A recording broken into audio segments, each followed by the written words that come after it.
Welcome to another episode of the Big Picture Business Podcast. Thanks so much for joining us today. We have a very special guest with us, Victoria Song. She is a leadership advisor. I'm so excited for you guys to get to know her. I mean, this woman, you just won't believe all of her accomplishments. I was reading her bio. I was like, what? I'm so excited to talk to her and just looking through her social media. So let's just jump right in and let you know a little bit more. Victoria Song is, like I said, a leadership advisor to visionary founders, billionaire CEOs, and celebrities, a Forbes 30 under 30 investor, and Yale and Harvard alumna.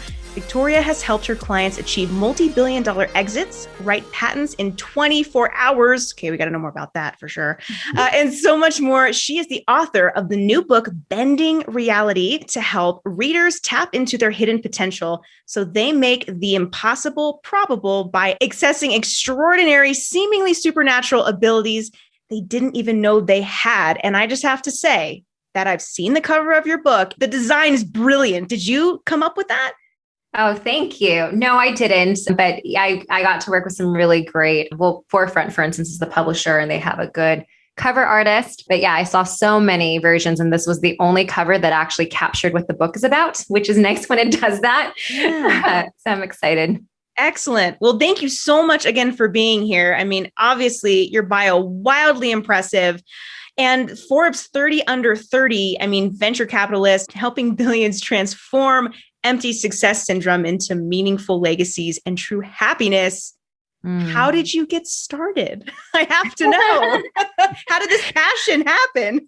Yeah. So the passion developed, recently since probably 2016, but I think it was seeded because I was born into a family of entrepreneurs. So I've always been around it. My mom and dad met in preschool and they start companies together. And so they've been in it forever. And I feel like I was just born into, MBA school at the dinner table, listening to them debate and disagree on business strategy. And they work in fintech. So I was around that. And my dad's an engineer. So I've always been around these very engineering minded, analytical, entrepreneur types.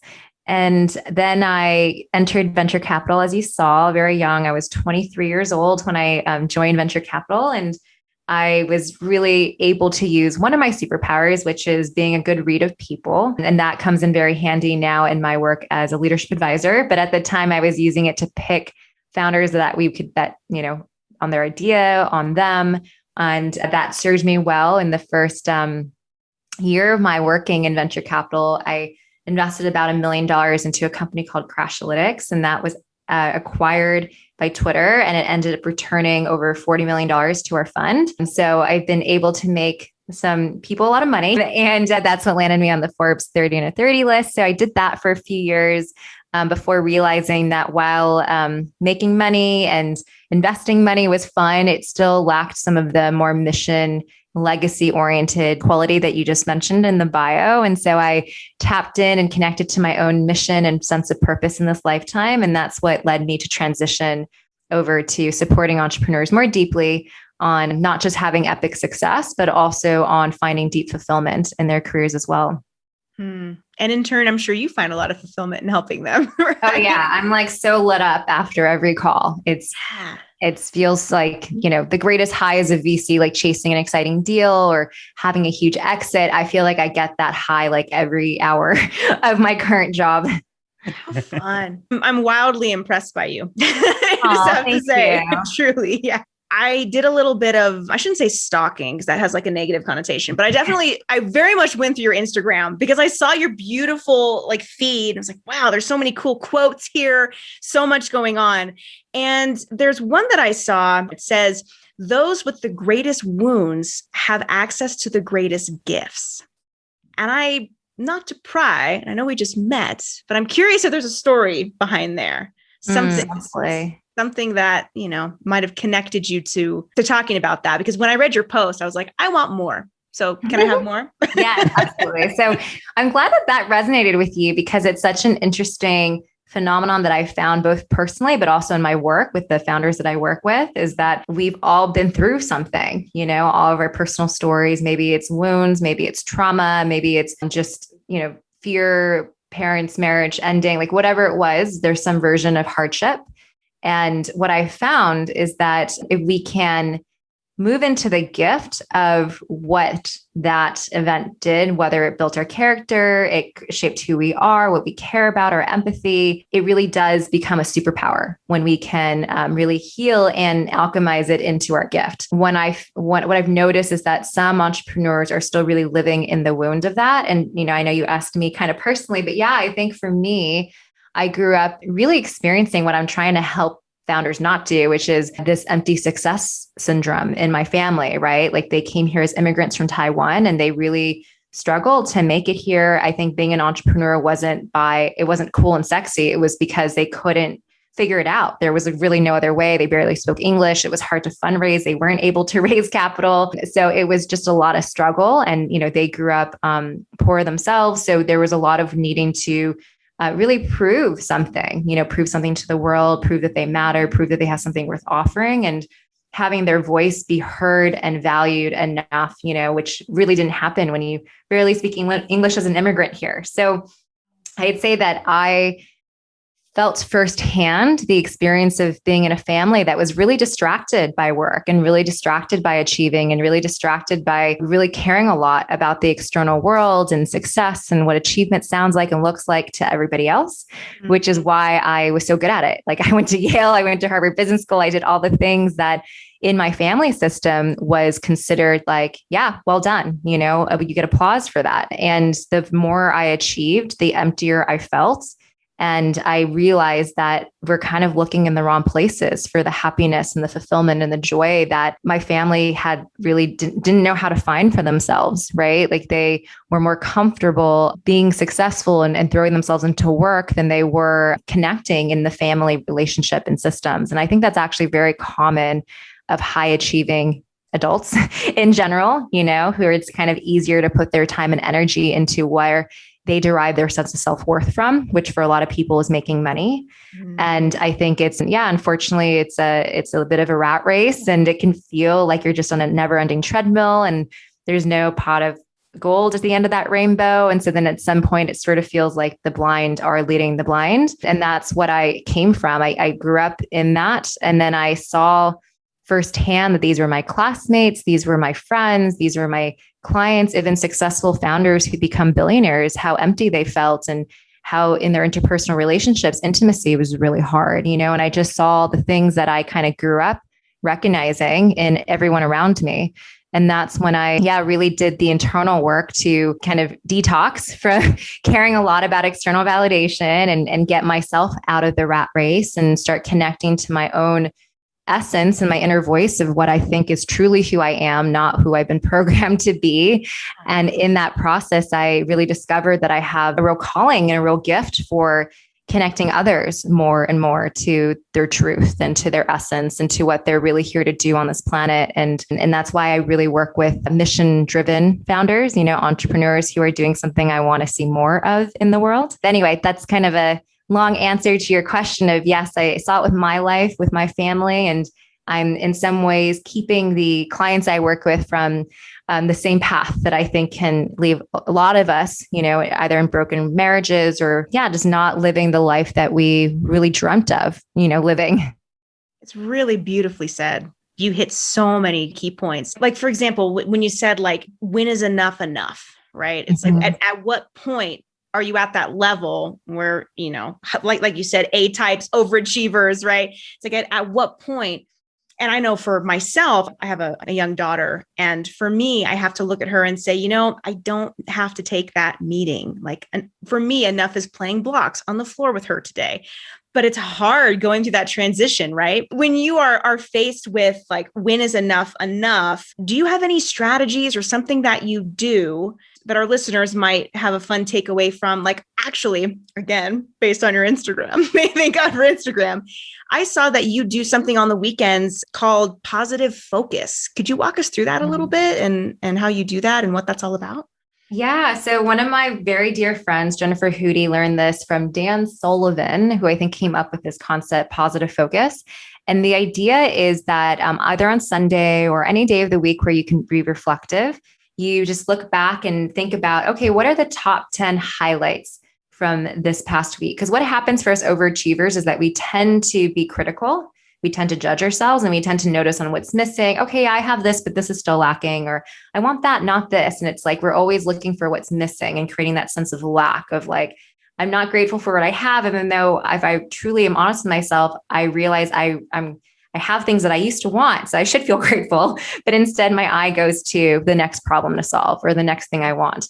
And so positive focus is really in training your eyes to look for, well, what were the wins? What are you really proud of? What are you like lit up about that happened this past week?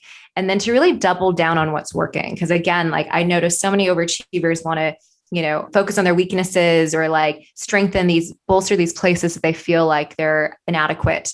And I think really leaning into our superpowers is much more effective. And so being able to reflect and highlight what worked and then what made this possible, and then a next step that you can take. So it's really simple. You can write like one sentence and then you have not only your gratitudes essentially for what went well, but then you also have a roadmap of like, oh, I want to do more of this. Like this seems to really work well, and then you start to have like an action plan for your following week. And then related to that, I think, a lot of us overachievers like to have a measuring stick. We always want to know how we're doing, and we don't always get it when we're entrepreneurs. And so the second part of that exercise is to figure out the categories that most matter to you. So for me, that might be my health, that might be my romantic partnership, that might be my sense of community. It might be my business. How did my business do this past week? And then I would rate how that category performed on a scale of 1 to 10. So I would say, okay, like this is pretty good. Like for instance, my health, I didn't work out as much as I wanted to this week. So I'm going to say a 7 because I still ate well. But this week a 10 would look like showing up to my workouts and really being all in, not kind of like just barely getting by so I can check off that I did it, but really showing up and being all into my exercise, picking foods that that are healthy and that taste good. So I can start to map out not just like what's working, but also creating a vision. Because I think that's also missing often from the grind is like really getting clear on what is the vision? Like, what do you want? What does a 10 look like in your life in this area? Sometimes again, we get focused on what's missing and we're just moving away from what we don't want. But what I hope to help my clients do, and I do in my own life, is like, how can we run as fast as we can toward our dreams as we run away from what we don't want to happen?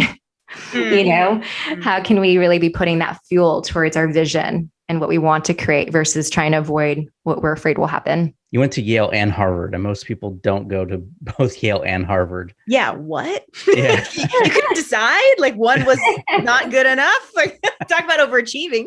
I just wanted to know a little bit more about that, what brought about that decision, and what did you feel like why you needed to do that?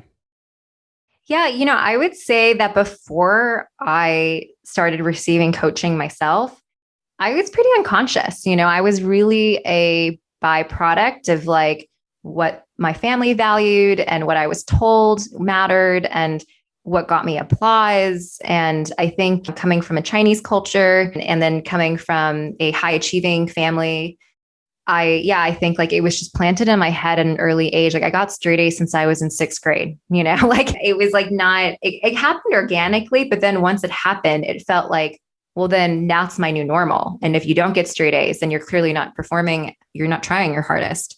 And so in some ways it's like, it's the tip or like how high can you go? It just gets smaller, how much more you can go up. And I think in some ways I set myself up at an early age to feel, to my parents at least, that like, oh, okay, great. She got straight A's. Now that's all we expect. And, getting into Yale was something that I remember not even really having a say in. It was like I got into all my schools and then my parents kind of debated where I should go. And then based on what they thought was best, that's where I went, and I think that's probably an extreme example of not feeling like we're listening to our own voice. We're kind of following around what our family wants. But I kind of continued on like that in the world. I went to Yale and then tried to intern I went to Goldman Sachs after, which is like a big bank, and it's not something that anybody grows up thinking they want to be when they grow up, but it was just what everybody around me prided or coveted.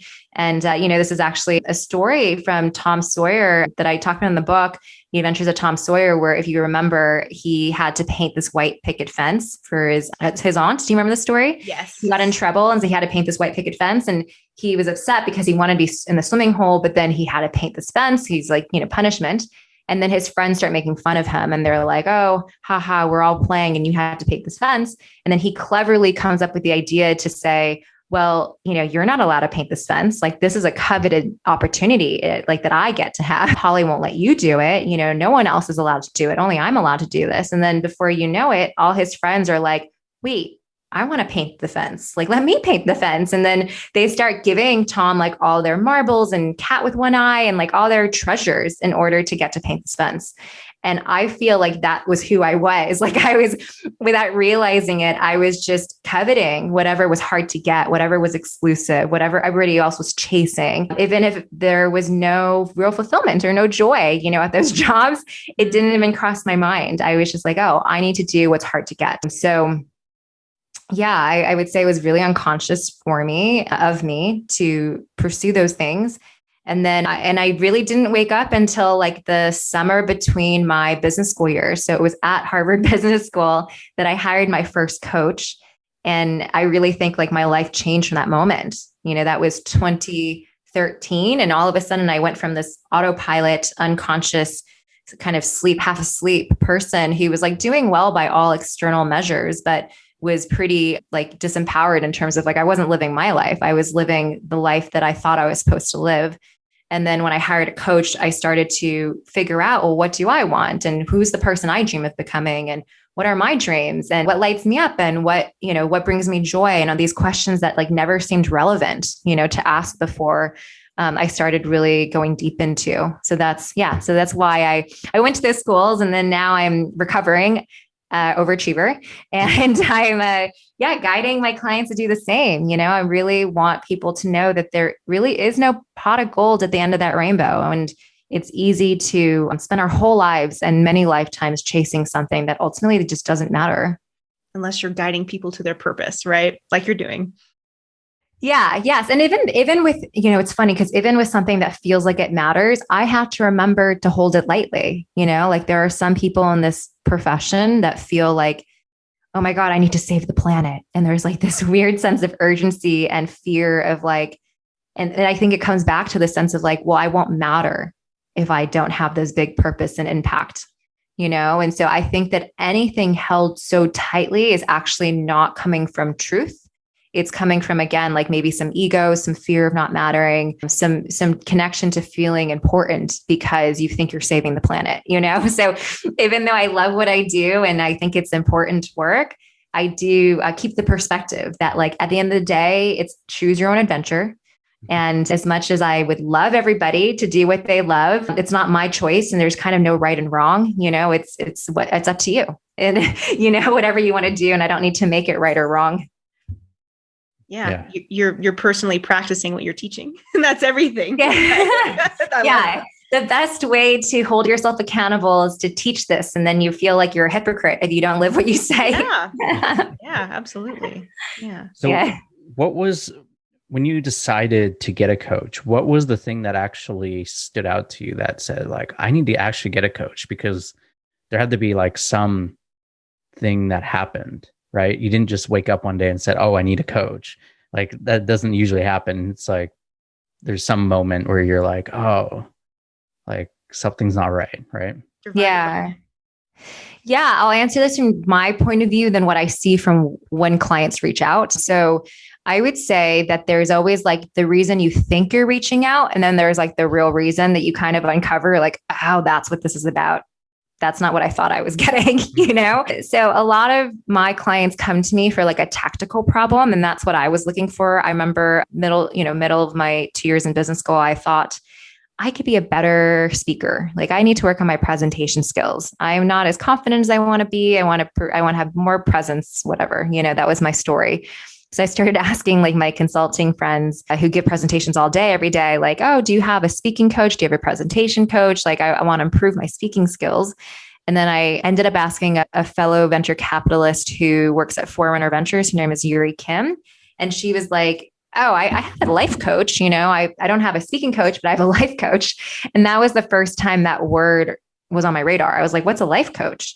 And she told me how it was life-changing. And so I had a session with her, and very smartly, when I asked her, like, is this going to help my speaking ability? She was like, oh yeah, for sure. Like we're going to work on, your confidence and your empowerment, which will ripple out into how you present yourself. And so I was like, okay, sure, I'll sign up. So that was what I thought I was getting into. And then very quickly, my world was turned upside down when I realized, like, oh my gosh, I had no idea how many patterns and programming I was, running unconsciously, and how even like I was in a school environment and I could see the whole cool girl thing happening where I was like wanting to fit in and be included with people that I didn't actually connect with, but I cared so much what they thought about me. And then it was also showing up in my relationships. I was dating people who were honestly like quite narcissistic, and I didn't see it at the time. And I just felt like, oh gosh, what's going on? Like, I can't figure out so many things that are happening in my life, and coaching really helped with. And then to answer your question from why clients find me, I would say what I have seen is that most people, to your point, are driven by some pain in their life. Like there's like a real problem that they're ready to invest the time, money, and energy into relieving. And I think, unfortunately, there are very few people who are motivated by the vision of, or the island of like how much better things could be. There's very few people that are motivated just by the idea of like, oh, I want to grow and be my best self. Like you're seeing it more and more. And I think you guys probably are one of those who are really inspired by growth. But for the most part, for the worlds that I operate in, whether that's startups or finance or tech, they usually don't really pay attention till something's falling apart. And there's like a real pain point, whether it's a relationship or it's a company or family or kids, but or their health, there's something that feels like they can't, it's like too much for them, and it's intolerable. And that's the point that they finally reach out to get some support. And so yeah, that's what I've noticed. So yeah, it's almost like there's two types of people. There's the people who they haven't done the work and, but are quite successful, and then they need to do the work, right? The internal work. And do the internal work to become successful. And that's about it, right? And it's like, where are you at? And I think for both Dominica and I, we had to do the internal work first. And that was what led us to success. I'm still working it every day. Yeah. It's every day. A process, but I don't think if I didn't do the internal work first, there's no way I could have been ready for being the person that I needed to be. Yeah. Right. And there's no way I could have been able to be the leader. Like it just wouldn't have been possible.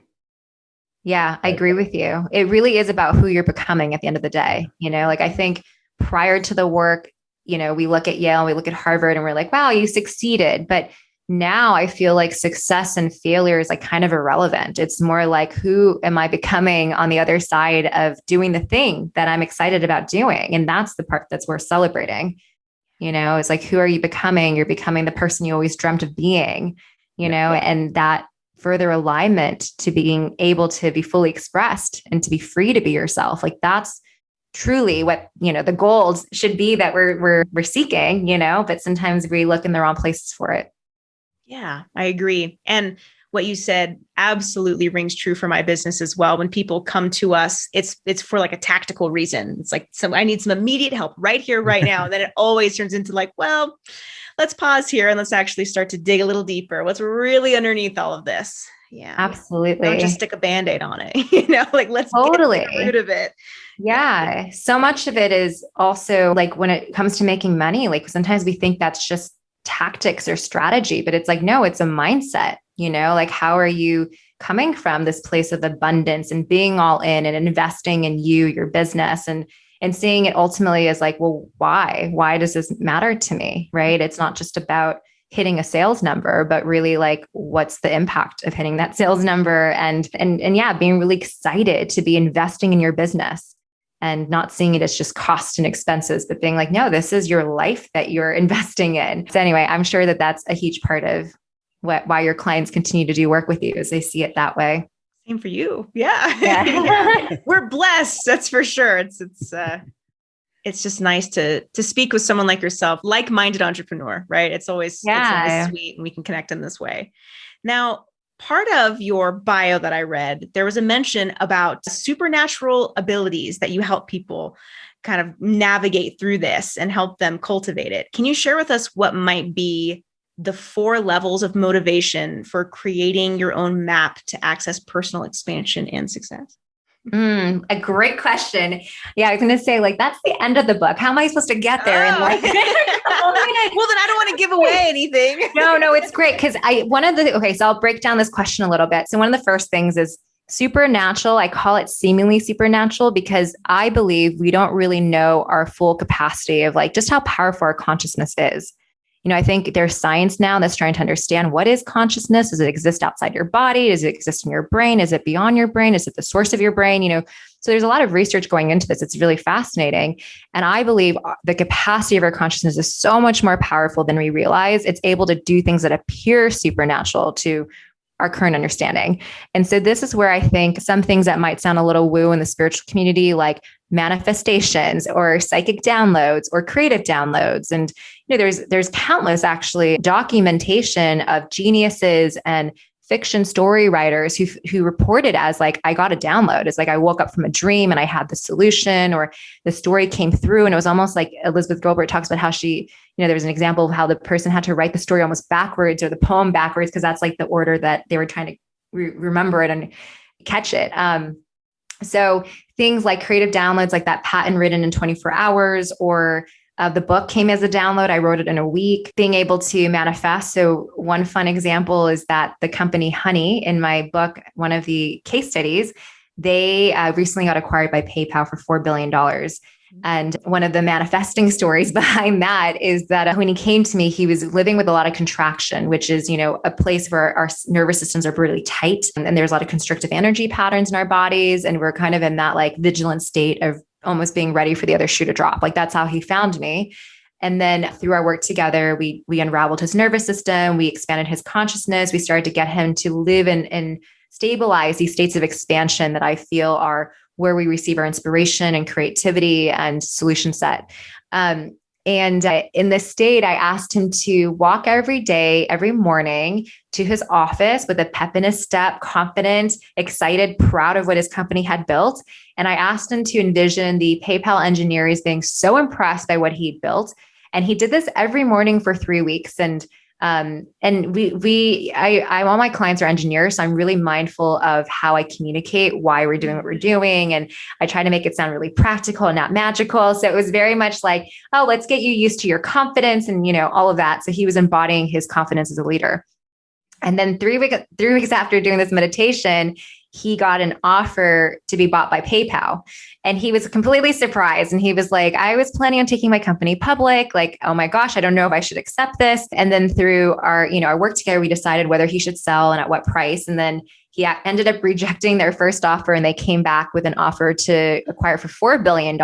And so, and when I told him like, hey, you were doing like a visualization to manifest this from this place of expansion, you were tuning into this. So we live in a simulation. It was his response to this.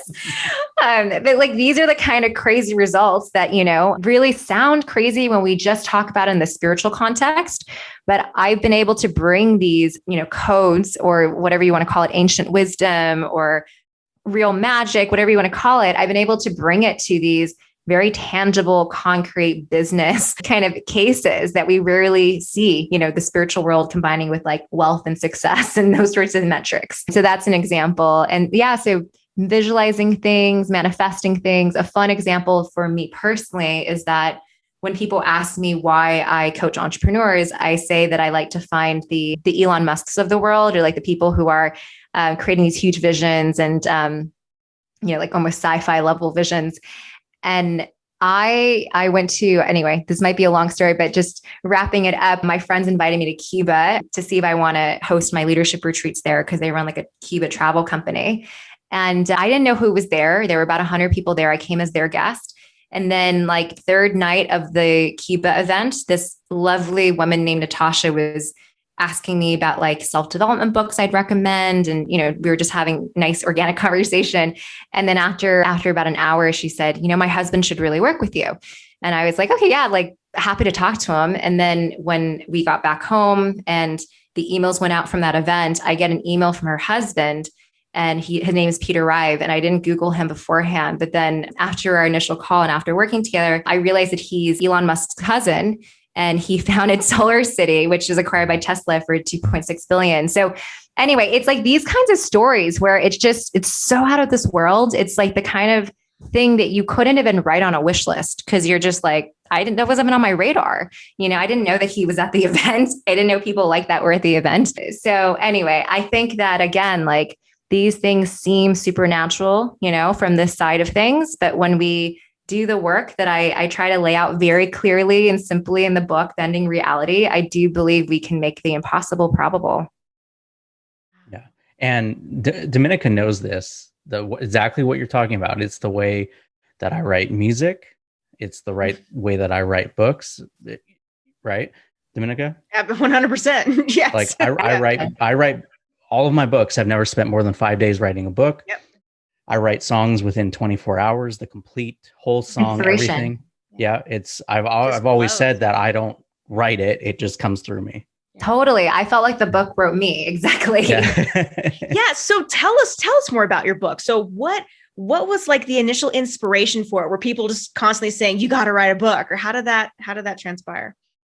Yeah, it's funny. I have an older brother who's 5 years older, and I don't know if you have younger siblings, but I swear he never really listens to what I'm saying. And then one day I was telling him about the principles that I ended up writing about in the book, and he was so engaged. I've never heard him more present or quiet or just asking questions and genuinely curious about what I had to say. And then there was a part of me that was like, wow, he's really paying attention. Maybe there's something here. And then I even said the words, if I were to write a book today, I guess this is what it would be about. And then I think just speaking those words, abracadabra, made it so. And then I got off the phone with him, and immediately I got the chapter downloads. It was I just started writing kind of 12 chapters came through with the titles and just sort of the subsections of this is what the book would be. And I'd never written a book. So I was like, okay, cool. I feels like I have the skeleton for this. And then at the time, I thought maybe I'd hire someone because there's all sorts of agencies that will write for you. So then I went on to, I think it was Scribe's website where it asked what's the book about? And I wrote the little summary blurb of it. And honestly, just filling out this quick little application to have someone write the book for me inspired the book to come through. Because then between submitting the form and then actually hopping on a call with them, the book already started writing me. So I ended up writing it myself because of that. But it is interesting that we don't realize the limiting beliefs that can be so subliminal for why we're not doing something. Because at the time I was like, well, I'm not a good writer. It's gonna be really hard to write a book. I have to go off into the cabin forest somewhere and just do nothing but write. And just these stories around it, or it's gonna be really drained. It's not gonna be fun. It's gonna be really exhausting. It's gonna feel like I'm really forcing something is what I thought. And then I heard someone say that it was really fun to write his book. And then I learned I could hire someone to write my book. And then all of a sudden these quote unquote excuses or these limiting beliefs that kept me from having the flow to be inspired were lifted. And then once I knew someone could write it for me and that it could be fun, it just came through. And so, it was 5 days, about 20 hours. And it was actually really fun. And I felt every day and every night that it wrote me, I was just so tapped in. It felt like I was a satellite and almost consciousness was the internet. And I was able to just ask questions and get answers, Googling almost results. And in that phase of the download, it was incredible. I was like, oh my God. I would go to my romantic partner and ask ask me a question, ask me any question. I feel like I can Google anything I want right now. And so in some ways I felt like I was learning as the book was writing me and making sense of things as it was coming out on the page. And then every night when I fell asleep, I felt like my body and my nervous system was kind of in training or conditioning or tuning to the concepts and the principles that came through. So it was if I wrote about this concept, then all night I was almost absorbing it and feeling it and embodying the concept. And then I would wake up kind of with more inspiration. It was almost it was expanding my bandwidth to take in more is what it felt like. But anyway, that was a bit about my process. And that's really a state that I support my clients to accessing themselves. And I call it the state from which we can bend reality. It's the state at the 0 point field in quantum physics where you can access infinite possibilities and probabilities. And what's there is kind of like your own private inbox. Like I can't tell you what's going to be waiting for you when you get to that state. It's going to be like a surprise to you and everyone, and in some ways I think it's really exciting. Like we don't know who we're going to become on the other side of this work. And we also don't know what's going to be waiting for us in this like cool quantum inbox, on the other side of accessing the state. That's so lovely. I love how you say that the book wrote you. I love that. It's like you were just so open with all this gratitude and the ethos. We're like, here it is. Just pay attention. It's here. I love that. Thank you. So cool. Yeah, it's exactly the same process of how I write. It's amazing. I love that we're talking about it because I think we're normalizing it, because I actually think this is what artists, geniuses, visionaries, this is like the process of innovation. And it is kind of like this umbilical cord or this like connection, whatever you want to call it, to the universe or to source or to like the internet of consciousness, collective consciousness, or you could just see it as like connecting to your subconscious. There's ideas and insights that are kind of buried away that you don't notice, until you're in these more expanded states of consciousness. So I love that we're normalizing this for your listeners, that like, this is a state that you can cultivate. Absolutely. And if that's something that you don't have the ability to do, or you can't just sit down and for 5 days or a week and just write, that's okay too. For those of you listening, I did not write my book in 5 days. Believe me, Rory wishes I would have, and I didn't. Rory. And it looks different for everyone. And I'm sure that you experience synchronicity and serendipity and like divine intervention in your own way, and that's the fun, exciting thing is I call it supernatural abilities because it's all of the above. There are all these different kind of irregularities that rationally don't make sense. Like, why did we turn left instead of right? And then like, before we know it, we're like, oh my gosh, that is why I turned left, and it's like the biggest, most important thing happened because of that micro decision, that random in the moment. So I if you read the book, I do think you will get yourself to a state though, that if that's fun for you, it can be available to you. I can't wait to read your book. Even just when I saw the cover, I was like, that one, I want to read that one. Yay. Oh, that makes me so happy to hear. So when is the release date? Yeah. So the book officially comes out August 24th and it's distributed by Simon & Schuster. So you can get it wherever books are sold.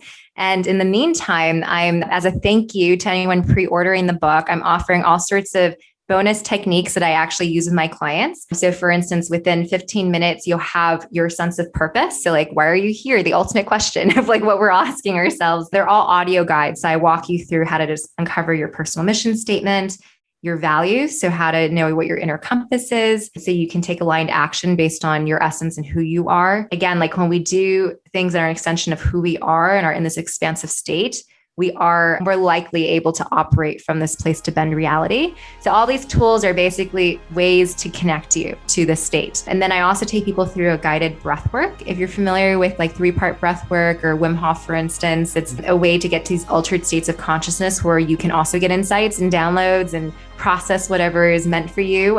So that's in there. And then I also take people through an exercise to release any stress or anxiety that you're feeling. So if there's something that feels blocked or stuck in your system, there is an audio guide that walks you through how to release that. So those are 4 guides that I'm, sharing in gratitude for pre-ordering the book. That's lovely. Where can our listeners get that? Where can they get it? It's www.victoriasong.me is the website. And then you can click on Bending Reality. And that's where you can pre-order it. And as soon as you check out, you'll get the 4 audio guides. Awesome. Well, I'm definitely going to go pre-order it right now. That's my plan. Victoria, thank you so much for spending this time with us. It's been a joy to have you on our show. And I'm sure that so many people are going to be just excited to reach out to you. This whole conversation has just been so sweet. Rory, anything else? Yeah, I just want to thank you for doing what you do and for helping entrepreneurs unblock themselves so that they can share their message with the world and help other people. I really appreciate you and what you're doing. Thank you so much. I appreciate that. And it was such a pleasure to be here. I love your energy and this dynamic. It's so fun, so life-giving to get to be on your podcast. Thank you. That means a lot. Thank you. All right, everyone, that's it for this week. We'll see you next time. Bye. Bye.